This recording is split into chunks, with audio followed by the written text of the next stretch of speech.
and how I think the first time I sort of noticed you and, really loved that work. It was such a great incursion into MoMA. But what you're doing now is even more interesting and more focused than that project. So I think without further ado, why don't I just let you take it from here?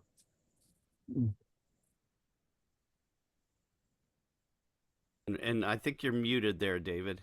Oh, I said, hey, hello, everybody. Apologies so much for the delay. How much time do I have now? Well, whatever you got, I would say 25 minutes or so, or 30. So Okay, why cool. don't you dive in? All right, let me get my screen shared.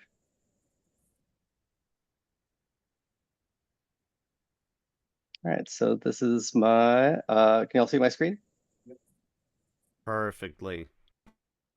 Oh, and if I share, will it also play audio or, because if not, I can also share a link to the video with audio. Maybe you can let me know when it starts playing if you can hear the sound. Right. So is it showing the whole presentation now? Full screen?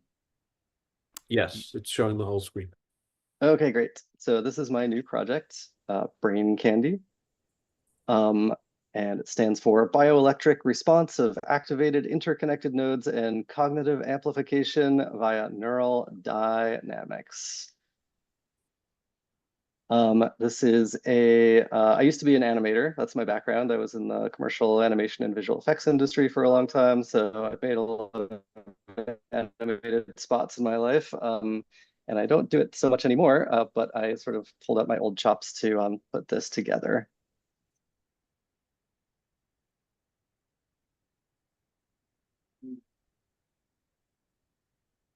Can you hear it? Indicator is mute. Oh. But it looks great. Cool. Well, it's reading off what the voiceover is saying.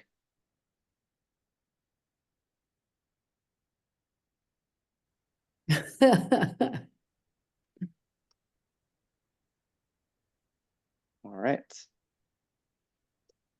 Very cool. So this app is based on something called flicker light stimulation. Flicker light stimulation has been around for a long time, and there has been a lot of research into it.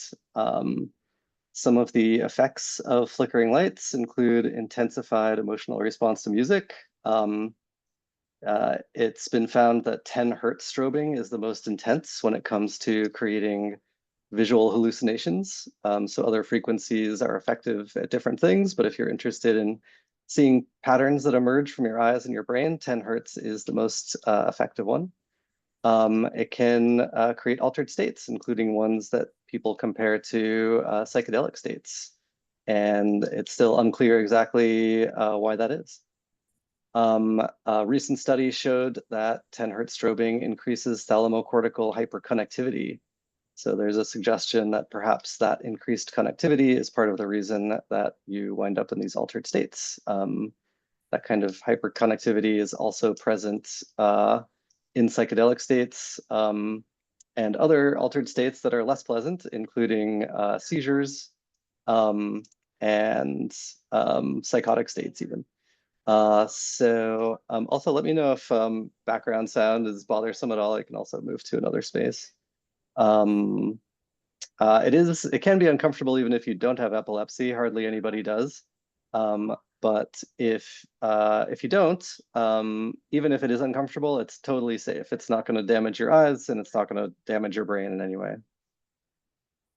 So there is something called the altered state scale, and it is a 5-dimensional axis of that comes out of a questionnaire that you answer, and they use it in psychedelic therapy and other things. But altered states include flow, dissociation, out-of-body experiences, ego dissolution, hallucinations, that kind of thing. And you can get there in lots of different ways. Lots of ways to alter your state of mind, having a beer, falling asleep at night. We're all going through altered states all the time. You might find yourself in a trance-like state, driving a car or being on the train. And the 5 dimensions are on the right. So yeah, if you take this test, you'll wind up with a little graph showing you how much of these you're experiencing. Epilepsy is a big deal with strobing lights. I don't know if you've all heard of this, but an episode of a TV show aired in the 90s and hundreds of children were sent to the hospital. And that led to much more strict broadcast standards. So if you're going to air something on TV, they actually put it through either a software or a hardware device to test the possibility that strobing could cause seizures. So when I actually grabbed this from a page about what happens with seizures, but it also applies to just the way this effect works in general. It goes through the eye and through the thalamus, and then it reaches out to your cortex and can affect all different parts of your brain. Different parts of your brain are always pulsing at these different brain waves. And meditation, flickering lights, binaural beats, like other things can actually synchronize all of these different brain waves together. So it's unclear actually where the hallucinations come from when you're looking at 10 hertz strobing, other strobing too, but especially 10 hertz. It is a matter of research whether it happens in the eye or the optic nerve or the brain. These images are all actually from a paper that was written trying to find a mathematical theory of where hallucinations come from, and they were of the opinion that the optic nerve was mostly responsible and just like the way that the cells are laid out in the optic nerve. But beauty is in the eye of the beholder. Everybody sees different things, different intensities of light, and different frequencies will affect people differently because our bodies are different and our brains are different. Flickering lights as a way to create visionary states has been around for a long time. And you can create it easily and naturally by, let's say, driving down the road. And when the trees are flying by, you might have seen this if you're sitting in the back of a car, looking through trees at the sun. You can also do it actually just by waving your hands in front of your face with the sun. There are flicker light devices that are made for use with the sun. And a cool thing about the sun is that it is broad spectrum light. You get every frequency. So if you just take a fan and you look at the sun, you'll get similar effects. Flashing lights are used to diagnose epilepsy. If you're in a hospital and they want to find out, they will actually strobe lights in your eyes and see if you have a seizure. Better to do it in a hospital than at home in front of a TV. The Dream Machine was a big art installation that happened in the UK. I'm actually not sure if it traveled to New York, but that was a big room that people sat in and it strobed lights. And the name came from the original device, which was invented by Brian Geisen and Ian Somerville, and William S. Burroughs did a lot to popularize it. And that was a spinning cylinder with those shapes cut out and put a light in the center, and people would sit around and look at these strobing lights at events. Kluver and Purkinje were 2 scientists who did introspective studies and made a taxonomy and a catalog of the kinds of visual hallucinations that they saw in different states. So Kluver was interested in mescaline, so he was using synthetic mescaline in the 20s, and cataloged the kinds of hallucinations that he saw and tried to make categories of them.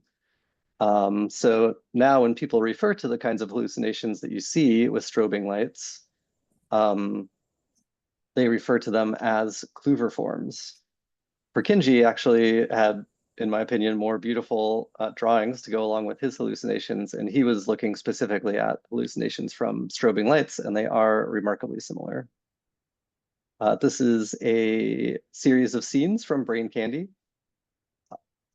Brain Candy does have a scene that is pure flickering light, and whatever hallucinations you see are coming from your brain. Most people find that to be pretty intense, and I wanted to create scenes that were a little bit more like training wheels for people. And I also wanted to make use of VR and all of the cool things that you can do with that. So most of Brain Candy is built with images that are based on those Kluver forms and include more and less intense strobing to go along with them. There are some extremely high-end devices that you can get. Spas actually have them. There are a couple spas in New York you can go to where you can sit and have flicker light stimulation sessions.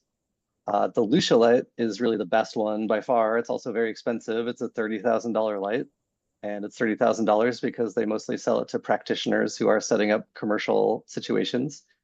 You can buy it for yourself, and it's only $8,000 if you don't have the commercial license. Cheaper ones are the Roxiva light. There's a couple of those that are more in the $5,000 range. And it's those that you can actually do in the city. If you're interested in this, there's a place called Flolo in Midtown, and they will actually put you in a vibrating bed and strobe lights in your eyes. The Mind Place Casina is actually a pair of goggles. So you don't have to have a big lamp in front of you. You can actually just use LEDs and put them right in front of your eyes. And if you have any skills with electronics, it's actually quite easy to use an Arduino or something like a 555 timer to strobe lights in a way that will create this effect. I saw that there were some comments. Should I pause and look at comments, or should I keep going? All right, a few messages in the chat. Okay. So FLS and VR, there are pros and cons to it. If you really are interested in a very intense and pure FLS situation, then VR is really not the best way to go. There is a limited field of view. You will see the edges of the VR headset, and you will see pixels. There are limitations to the strobing frequency that we can get with these headsets because they have a set refresh rate, generally 72 hertz or 90 hertz. So to get a black and white image strobing at certain frequencies, that it has to align with that. So 10 hertz is totally fine. The frequencies that are usually associated with brainwaves are at the lower end. But there's been a lot of research into 40 hertz strobing. 40 hertz strobing has been shown to reduce amyloid plaques in rats. So a lot of companies are coming out with strobe lights that work specifically at 40 hertz because it's supposed to have, in addition to that, a lot of other beneficial effects. 40 hertz is slightly, in my humble opinion, slightly annoying. It's also not great for the kinds of visual effects that you get at lower frequencies. And unfortunately, we just can't do exactly 40 hertz strobing in VR because the displays are just not set up for that. The nice thing about VR is that you don't have to spend hundreds of dollars or $60 to go travel somewhere to do it. You can download it for your headset, and it's quite cheap and accessible. So if you're interested in this at all, it's a nice way in. And if you're interested enough, then you can go get some specialized goggles or go try your own treatment session. Other nice things about VR is that you have full stereoscopic imagery. There's the possibility for interaction and other kinds of guided experiences that go along with using this technology. I tried trip goggles myself for the first time at a maker fair. If you're familiar with that, it's a lot of homemade electronics. It's a really cool event that happens in Queens every year. So my first trip goggles were very much a DIY affair. It was somebody there who was selling them for 40 bucks. They broke right away. So in order to continue doing that, I actually had to make my own. So I got my own LEDs, I got a 555 timer, and that was my intro to analog electronics. And I used it for a while in my own meditation practice, in addition to binaural beats. It's, as part of a meditation practice, it makes for a interesting point of focus. So the normal thing to focus on when you're doing meditation is your breath. Adding these beats in there and paying close attention to them can actually help amplify your ability to pay attention to it closely. And there is a feedback effect. The more closely you pay attention, the more intense the effect is, because the brainwaves associated with attention are in that 10 hertz range, which is the frequency that works the best for strobing. So making brain candy came out of some work I was doing with some healthcare startups. One was interested actually in using strobing for brainwave entrainment in the mobile space. And I was also creating meditative experiences for some pharmaceutical companies, including Atai Life Sciences, which maybe you've heard of that one if you've paid attention to the some of the companies that are doing drug discovery in the psychedelic space. I'm also, as an animator, with animation, you want to make things and make them perfect basically before you show them to pretty much anybody. So I've been getting used to the idea of software development, where you release things that are partially finished, and I do consider Brain Candy to be partially finished, and it will be partially finished for a very long time. There are about 30 scenes right now, but there's lots of stuff that I want to do to it, and I'm developing it with feedback from the community. So this is just an example of a stereo pair from Brain Candy. If you're able to cross your eyes, these will line up and you'll see this in full 3D. You might have to, like, if you can like get back from the screen a little bit, it might help. So Brain Candy is built on one shader. If you're familiar with computer graphics at all, a shader is math that colors the pixels on your screen. So the basic function is a distance function where each pixel looks at how far it is from a central spot. And then I apply a sine wave to that, so it creates rings. And there are about 25 variables that go into this shader that can be affected in lots of different ways. And all of these combinations lead to a huge amount of variety. I'm also using oscillators that can change those effects slowly over time. So let's say the rate of strobing can speed up and slow down, and that's true of all of the variables. And on the right is just a series of images that show some of what those different variables can do. I am also synthesizing audio in real time. I have a synthesizer library, which is open source and on GitHub if you're interested. It includes the audio synthesis as well as all of the oscillator functions that can control the audio, as well as things like shader variables, positions of objects, and things like that. So it's very performant on mobile headsets. And just recently I was able to set it up so that you could actually save all the parameters. So I have 30 scenes, but I can randomize all of these variables so people can click through and find the one that they like the most. So sometimes faster and more intense is better, sometimes slower is better. By randomizing it, you can find the collection of colors and variables that you like the most, and you can save them out. Next step will be to get things working so that you can actually see other people's favorites. Sean, my name is Sean McWilliams. I work with Mace VL. I'm the new account executive here. In the past, you bought some headsets from Mace VL, and I'm just re-engaging customers that haven't bought from us in a while. And I'm seeing if there's any immersive tech opportunities. Okay, cool. I wasn't sure if that was mute. The power of mute from me. You're welcome. Go ahead. I wasn't sure if that was part of the show or not. No, it was not a hallucination. Okay. That was an errant mic. Crazy. Cool. So the reviews have been good, which has been encouraging. When I first started working on this, I really didn't know if there would be much interest from the world. It was really my science advisor, Till Halsapel, who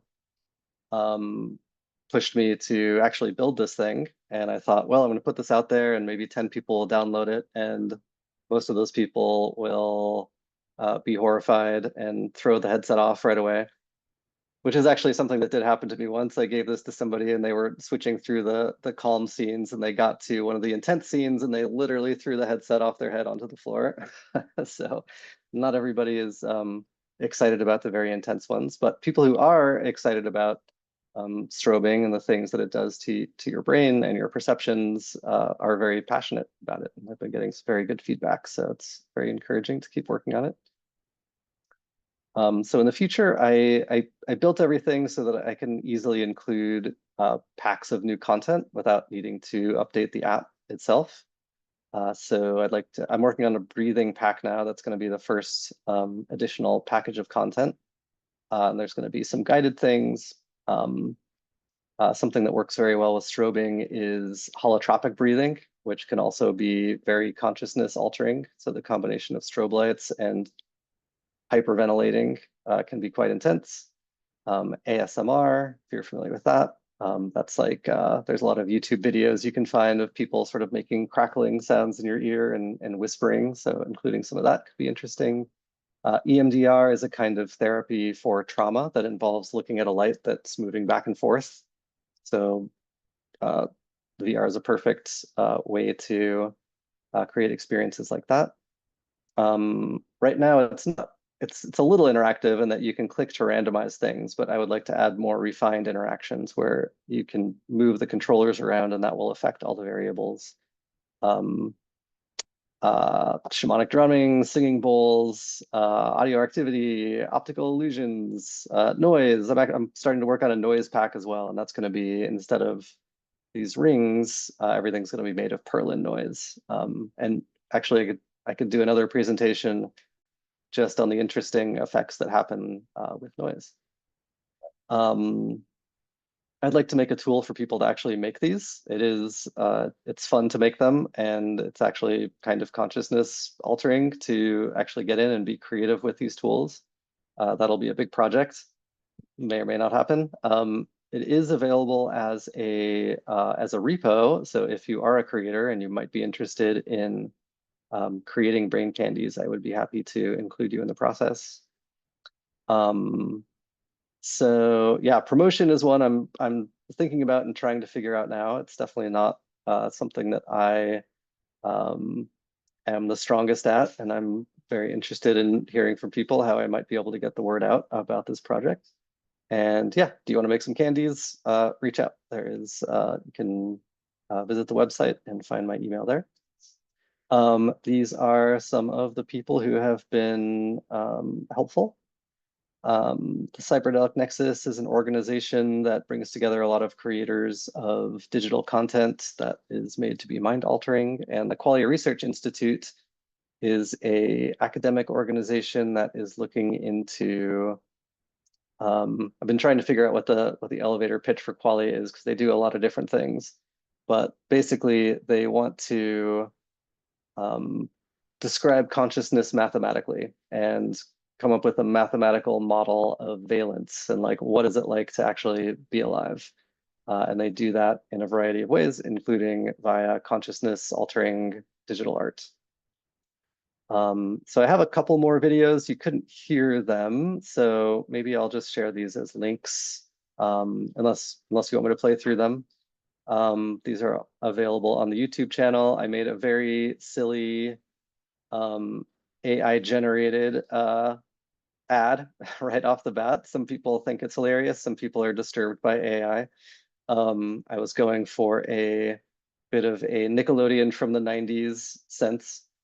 Yeah, just in general, the approach that I took to like branding it and thinking about how to present this was coming from a perspective of wanting to make it fun and light and something to be fascinated by. I didn't necessarily want to, or as a step two, I'm thinking like this could lend itself well to an app that would be presented as something that is made for meditation. That all of these other devices and apps that do similar things are very, like, take themselves very seriously. And I didn't want to take myself or this app too seriously, because it's fun and it's interesting and it's like you're exploring your sensations. Hence the name Brain Candy and some of the lighter, poppier communication around it. But it is, it's a real thing. It's a real effect. It really works, and it can really change your brain. And you can use it for a lot of different things. And that's my presentation. And if you go to the website, I believe that discount code, even though it was for a different event, should still be in use. So if you'd like a discount, you can go there. If you'd like a free version, you can also go to the website and request a key, and I can send one to you if $3 is too much. And that is my presentation. Well, thank you, David. That was wonderful. Does anyone have a question for David. I see, Jason, you had a comment. I guess it's more about audio.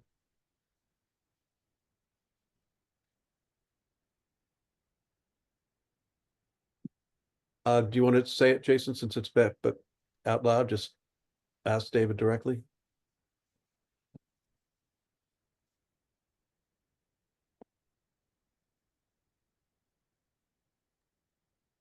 Well, David, Jason wrote, good stuff. It feels like we're playing in the similar tangential space app Mesmer. I recently started also exploring messing around with audio and wondering about related situations based on music where too much echo decay, oscillators, feedback, and more may trigger uneasiness. Things can get pretty crazy, but not finding much information or guidelines to consider, etc. Wonder if you've explored audio manipulation as well, and maybe fun to chat together at some point. So, I mean, that's a direct response, but you mentioned you've got your audio, your oscillators on GitHub, but are you doing more work and that you're exploring other effects? Do you have anything else to add? Yeah, that open source library is actually one that I made. And like I said, happy to share it. It's also, I made it for me, so it's probably a little quirky in the way that things you make for yourself are. Jason, did you make Mesmer? Yes, I don't know if you can hear me now. I just scrambled to put the mic back in. Yeah, Can you there you know. Can you hear me? Mm-hmm. Great. Yeah, I did. And Cool. it's Yeah, actually, like I saw Mesmer come up on the App Store, sort of as a recommended app, and I've been meaning to download it. It looks really cool. cool. Happy to give you a free key or anyone else that's interested. I like the stuff you're doing too, and I can't help but feel that there's similarities, even though we may be coming at it from different angles or perspectives. But yeah, I like your stuff, and as I say, I don't want to take up too much time here, but would be happy to chat sometime and maybe help some make some candies or whatever it might be. I just like the possibilities in this space. I guess I'm attracted to it as well as the music component too. Cool. Yeah, I would definitely love to chat. Your app looks really cool, and I have been meaning to grab a copy of it. So yeah, I think there's definitely a lot of crossover there. Yeah. Mhm. Sorry, yeah, the question was around audio. I don't expect an answer, but I'm reaching out because I'm having trouble finding answers, I guess. I started as another possible thing to add on or another project, whatever it might be, experimenting with audio directly, not so much the visuals that would ultimately be paired with it and so on, but really screwing around with actual songs where people have controls to manipulate through various means that they don't have to, be a musician to know about. And I've gotten in some scenarios where it's really neat and interesting, the absolute crazy warping and change of audio that you would never expect coming from this song is, resulting in something so different. But I keep wondering, is this something that's going to throw people off? Just like VR can easily make someone nauseous. I'm thinking, okay, that's all through visual cues that aren't matching with the brain sensor, but something similar might be happening here with audio, and it's been tough to find information related to it. Sorry, that's very long-winded. I was just curious if you've played with audio in some sense too, or have resources that you know of that point to things to consider in that space, let's say.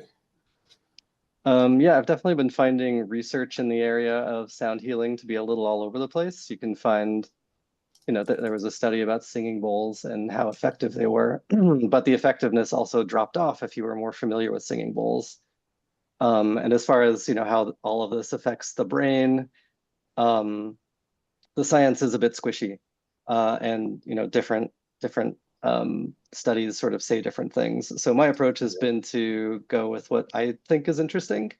And for myself, if I'm coming at this from a perspective of I want to have a fascinating experience, I can also be fascinated by somewhat uncomfortable experiences. Strobing lights can be uncomfortable and discordant tones can be uncomfortable, but sometimes that's interesting.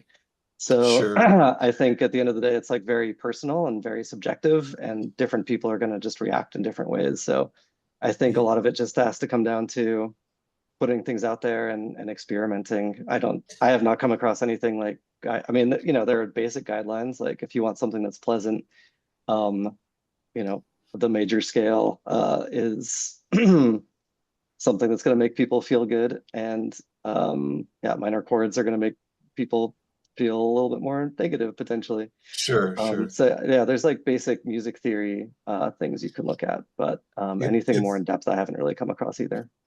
okay, thanks. It's more like my concern was, okay, if I make something that's wacky and wild and hasn't been done before and I throw it out there and everyone's now throwing up and getting sick, that would be a problem that I'm trying to avoid. So anyways, that's fine. I appreciate the input there. Thank you.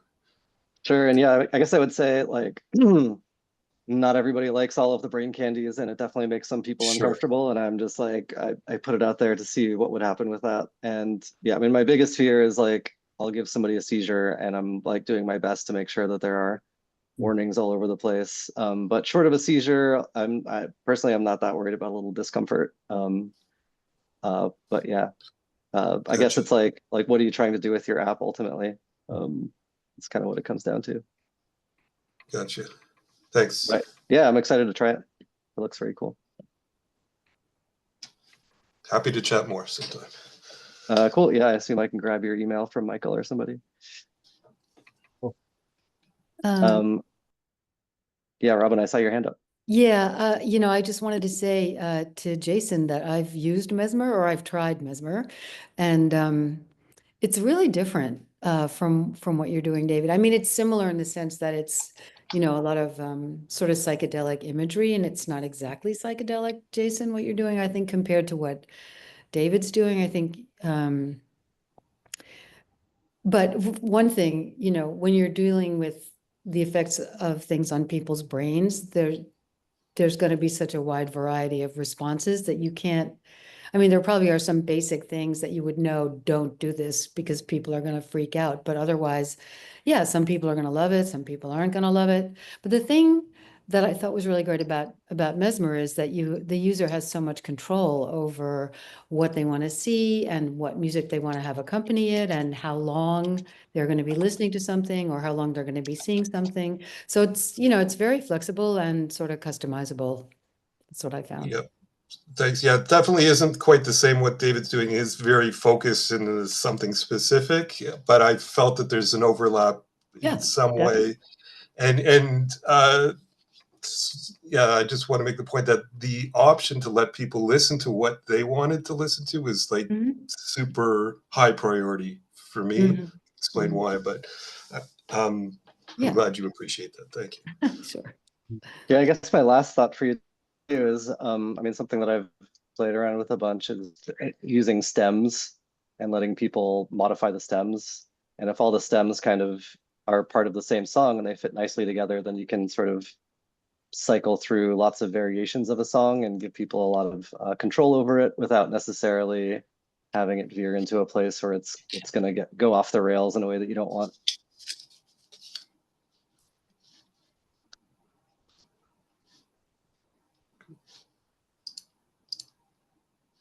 Wow. So yeah, right now, Brain Candy is 100, like all of the audio is synthesized. So it's basically like series of tones with offsets. So, you know, I'll play a 100 hertz tone and I'll play a 105 hertz tone. You'll get a 5 hertz beat that goes along with it. And then I just combine those together and I make chords with them. And harmonics with those, and basically let different parts of the imagery affect the tones. So there is this audio component, but it's not musical. It's like maybe musical in the same way that a singing bowl bath would be. And yeah, music is something that I would like to do, but I also kind of like the purity of everything being synthesized and everything being made with a single shader. Part of the reason I like it is that the whole app is like 60 megabytes instead of many gigabytes. I think that's great too. And I'm actually exploring with the other audio stuff is all this procedural audio. which it sounds like you're touching on. And I'm really digging in to try and see what might be fun. I'm just exploring there too, in terms of putting something in the user's hands so that they can create without knowing or having to be a musician. I'll tell you, it's been very tough to find something that fits that well, that you don't like say for the first 2 minutes, hey, that's cool, and then you're not going to go back to, kind of thing. But that procedural music end of things too is also new to me, but I'm finding it fascinating, and a lot of head banging trying to figure things out too, because it's not within my wheelhouse, but I like it. Yeah, I'm coming from the same place. I'm much more of a visual person, and I've just kind of been doing audio on a more DIY basis, and yeah, learning about music theory and figuring out how to generate these tones has been a really interesting process. And yeah, I mean, I kind of love it. I'm just, keeping things simple. And I think that there are, with one of the meditation apps I was working on, we were actually working on procedural music that was built on stems. And the idea was, basically what I was talking about, where you kind of create buckets of sounds that work nicely together, and then rules for transitioning between them. There's a Terry Riley song called In C, which is a 45-minute song, but it's just 2 pages of music. And the rules are sort of procedural and chance-based. So different musicians will play different parts of the music repeatedly, kind of however long they want, within a certain section. And then after they've repeated a certain number of times, they move to the next section. And if you're, I'm not sure how applicable that would be for you, but if you're interested in that kind of music, In C is sort of, I think it's considered to be one of the first pieces of procedural music out there. Okay, I'll check it out. Thank you. But David, thank you. I think we're quite over now from our normal time, but even more than the originally allotted talk time. So it's definitely gone down well. But I think we're going to bring this session to an end. And thank you very much for explaining all of this in wonderful detail. And I look forward to, I have downloaded it, and I look forward to using it more than I have so far to really get into it. Cool. Yeah, thank you everybody for your patience and your time. I appreciate it. So Chris, any last words? Thank you. Well, I mean, anyone who mentions Kluver and Terry Riley and others has, of course, got my attention. I knew the other Kluver, Billy Kluver, which I think resonates with Mr. Lobser as well. So, kudos and bravo. This is really amazing work. And I'm glad we had so many like-minded people here. Ironically, one person who should have been here was Trilby Schreiber. I don't know where the hell Trilby is today in the world, but this was amazing. And Michael, tell people who are coming up 2 weeks from now on April 3rd. We'll have Nick from Sawhorse presenting how he's using immersive content in marketing. So we're going back into the commercial fray after 2 weeks or 2 class sessions of meditative. Indeed, and healing, and this is Yeah. beautiful. Yeah. And so really, really tremendous. Look forward to that, David. Thank you, man. I told everyone you were worth waiting for, and you delivered. This is really great stuff, and thank you. And I think that's going to wrap it. Thank you, Michael. Yeah. And as always, everyone, be well, be safe, and be virtual. Thank you. Take care. Bye.